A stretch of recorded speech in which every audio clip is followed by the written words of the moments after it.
Has this time of isolation been difficult for you? It's been difficult for me too.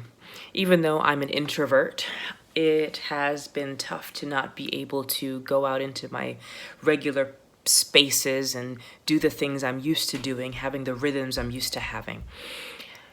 I came across, as I was thinking about isolation, I Googled the gift of isolation, and I came across a post online that speaks to the gift that this time affords us. And I'm going to read a part of this to you, and I pray that it blesses you. I'll share the link to this in the information below this video. It says, I have discovered that in isolation, God's presence is rich, and that seasons of isolation are an important part of our spiritual development. The Spirit led even Jesus into 40 days of isolation before he began his public ministry. God uses the quiet to deepen our souls, tune our ears to better hear his voice, and to prepare us for what he is going to do through our lives. In short, isolation is more than a gift. It is the vehicle in which the Spirit of God breathes life into us. Isn't that beautiful? To think that even in these times of isolation, God is at work and has the opportunity, because we are not doing the things that we regularly do, because we don't have the clear-cut schedule, the rhythms, whatever it may be, because for some of us, we actually have more time available to us. Not that we didn't have it before, but perhaps we didn't see it clearly before. Now God has this opportunity, like never before, to breathe life into us, to refresh us, to fill us, to help us understand him more clearly, all of that good stuff.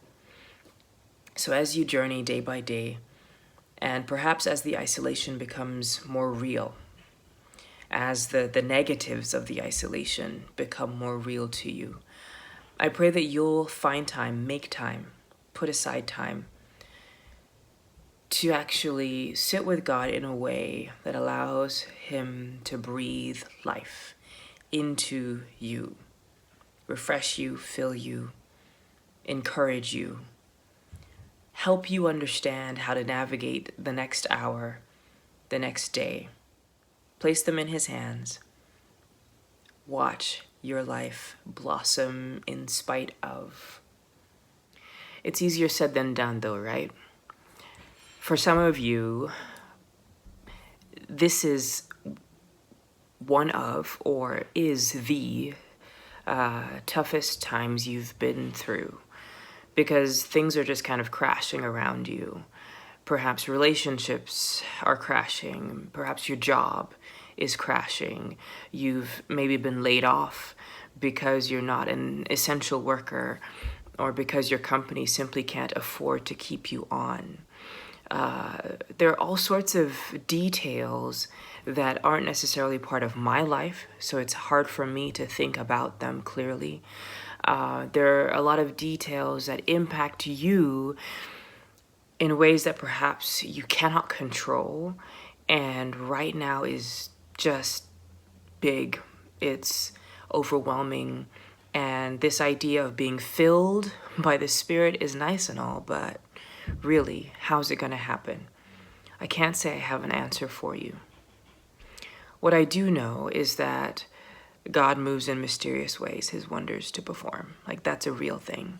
He does move mysteriously. I think of myself just the other day, thinking, well, I should be, getting up, reading my Bible, doing the correct thing as far as the devotional life is concerned.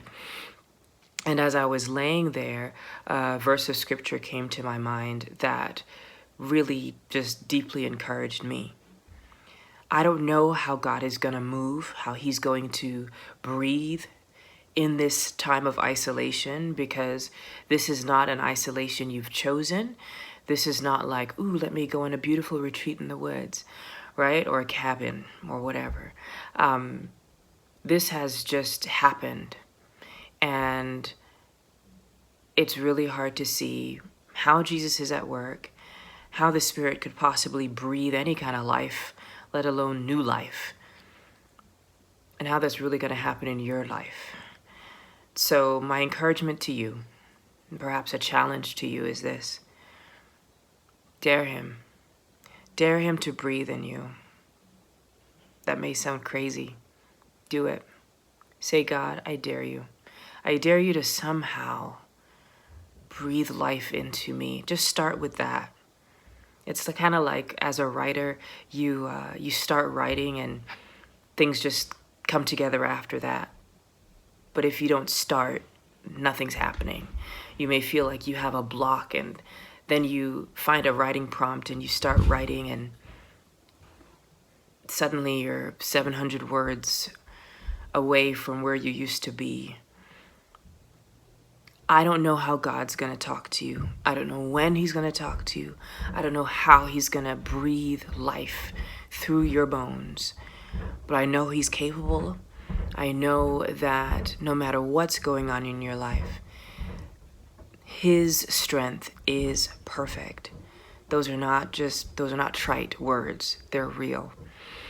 And so I'm excited as you perhaps begin with a dare, or begin with a plea, however you begin your sentence, your prayer to him. Start somewhere and watch his miracle unfold in your life.